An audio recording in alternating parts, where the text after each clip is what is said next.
Okay, we're on to P.2. Um, I believe you better all know how to make a scatter plot, but I'm going to show you how to make a scatter plot right now on a TI Inspire calculator. Okay, a TI Inspire, nice calculator. I'm going to start, I'm going to hit the on button to go to here, and I'm going to make a new document. No, I don't want to save. I have no idea what it was. And I'm going to go to a list and spreadsheet, and I'm going to enter my data. Going to call this year. So I'm typing in year. I've got a nice keyboard down there. No, it's not in order. You can thank the College Board for that. It would not be allowed on any testing if it was in a normal order.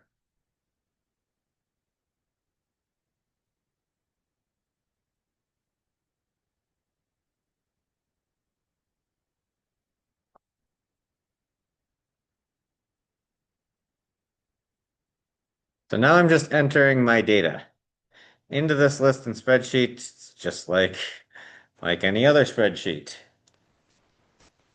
This is US exports. I don't feel like typing the whole thing, so I'm using an abbreviation. Nope.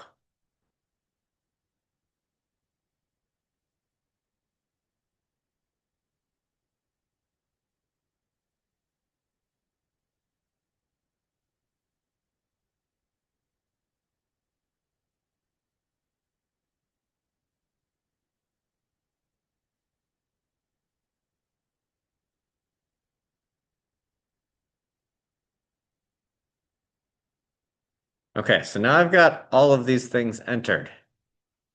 I am going to add a new page, which will be my graph.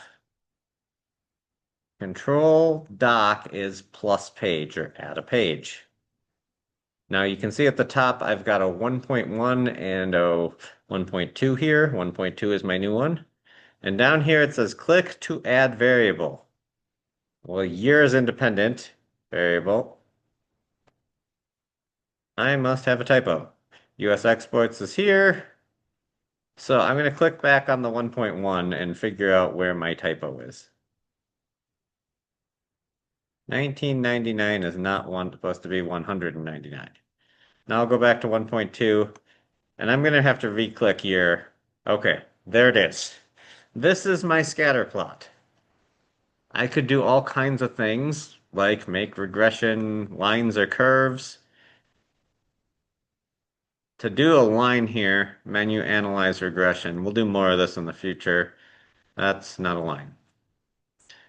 We'll try again. Menu analyze regression. Show linear mx plus b is what you're used to. I could hide whatever curve that is. And then this is my regression line equation. It's not a very good one. But that's a scatter plot.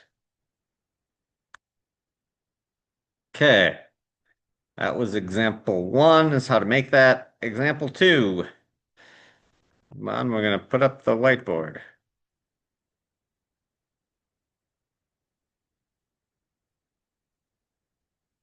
And we're gonna talk about absolute values. You hopefully know everything about an absolute value that you will ever need to know.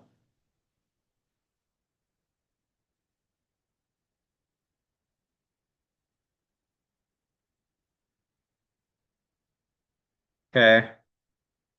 What does an absolute value do? It makes it positive. So,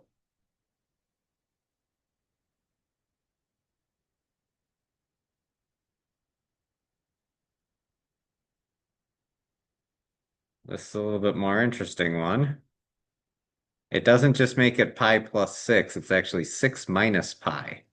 So pi minus 6 is a negative number. That's equivalent. Its absolute value is equal to 6 minus pi.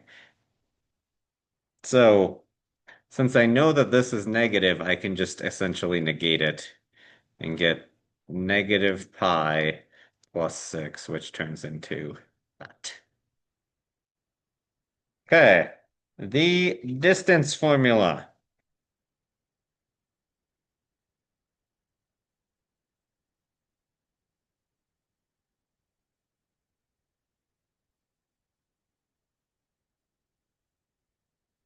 is this.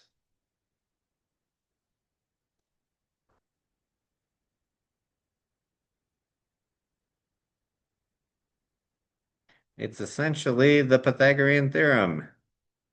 This x1 minus x2 is going a side length of a right triangle. It's known as the Pythagorean distance formula. You're asked to find, in example 3, the distance between these 2 points. These are coordinates. Coordinates better be in parentheses. Most of you know that. There's a few of you that better put them in parentheses or I will mark them wrong.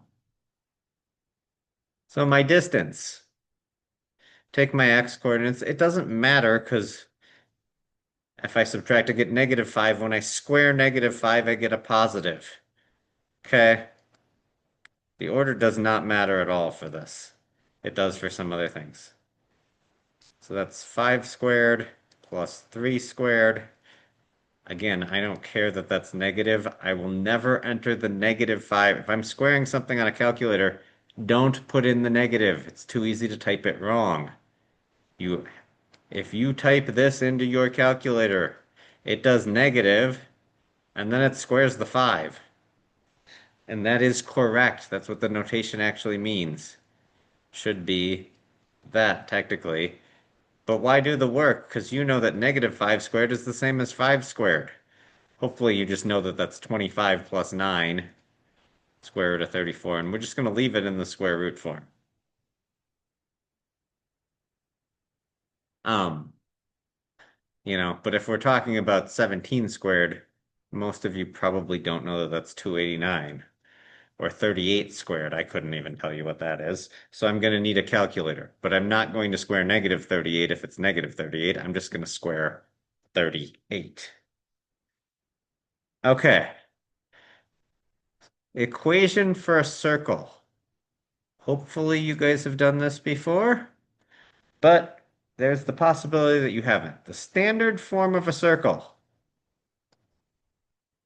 And anytime you see this, you must recognize that it is a circle.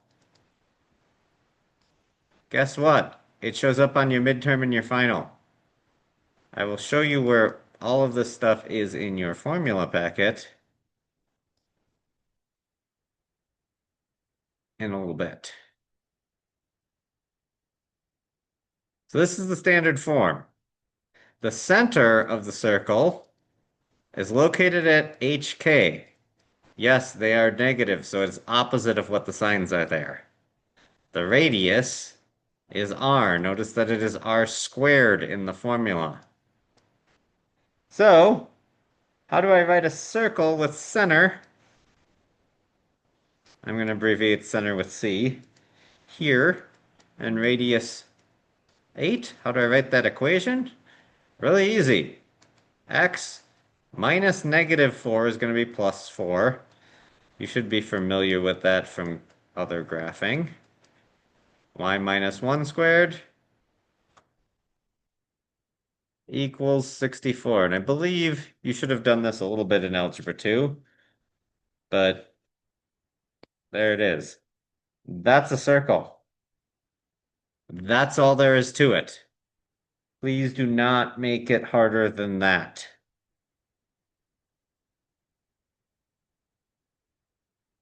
Okay?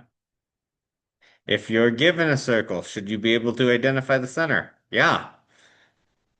H is the x-coordinate, y, or k the y-coordinate, and square root the radius.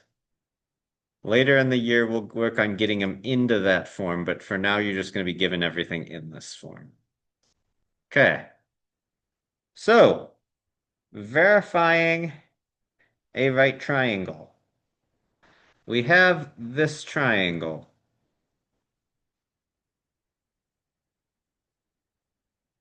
There are multiple ways to do this.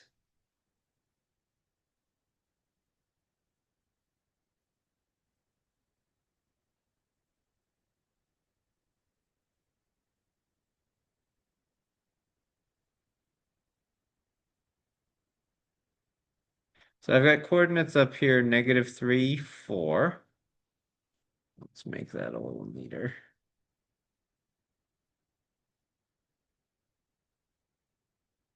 and 5, 4. And then I've got 1 at 0, 0.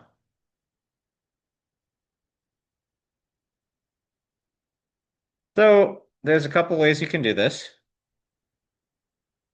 You can get the distances, do a squared plus b squared equals c squared.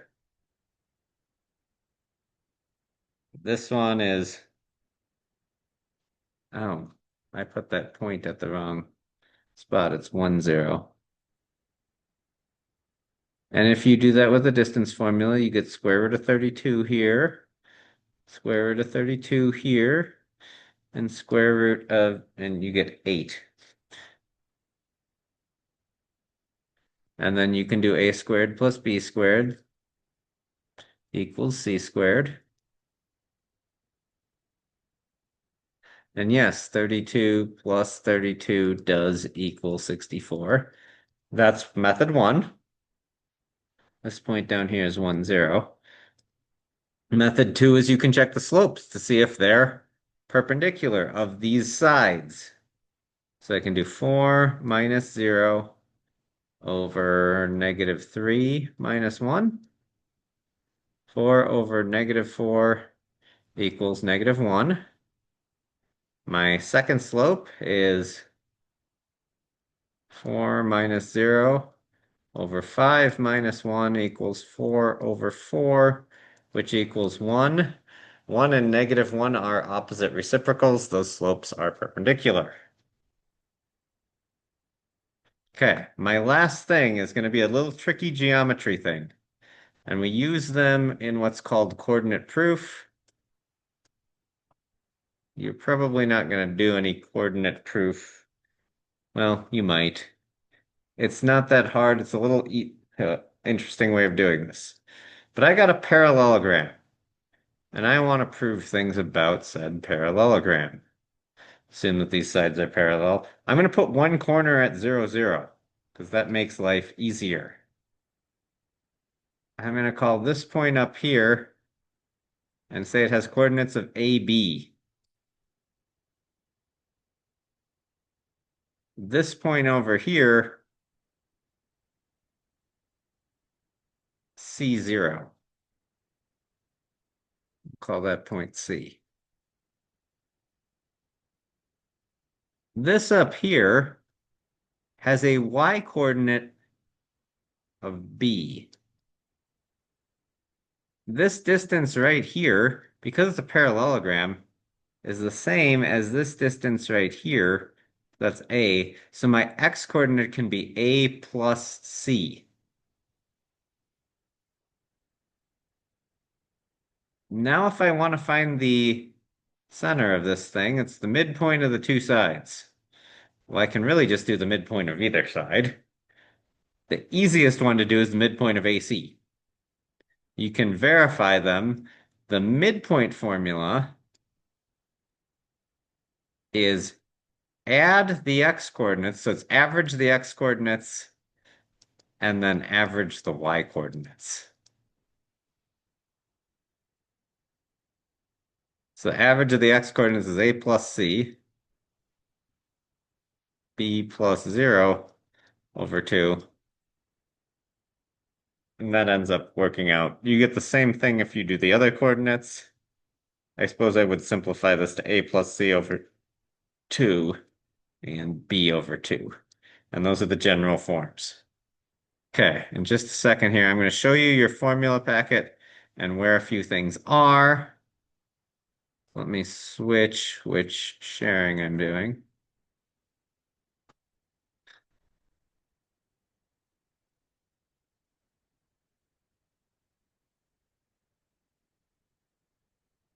And here's the formula packet. That's calculus stuff. So we have, and I don't think it's there. A lot of this stuff you will use later. Um, Sequence and series, logs, area, volume, surface area. This is a little bit of geometry and trig stuff. This is some circle formulas from geometry. This stuff, we will use a lot of this later in the year. The vector page. Trig identities we'll use later in the year. Equation forms. Your circle is right here. We'll use some of those ellipses and some of that other stuff later in the year. Your distance and midpoint formula are also on that same page.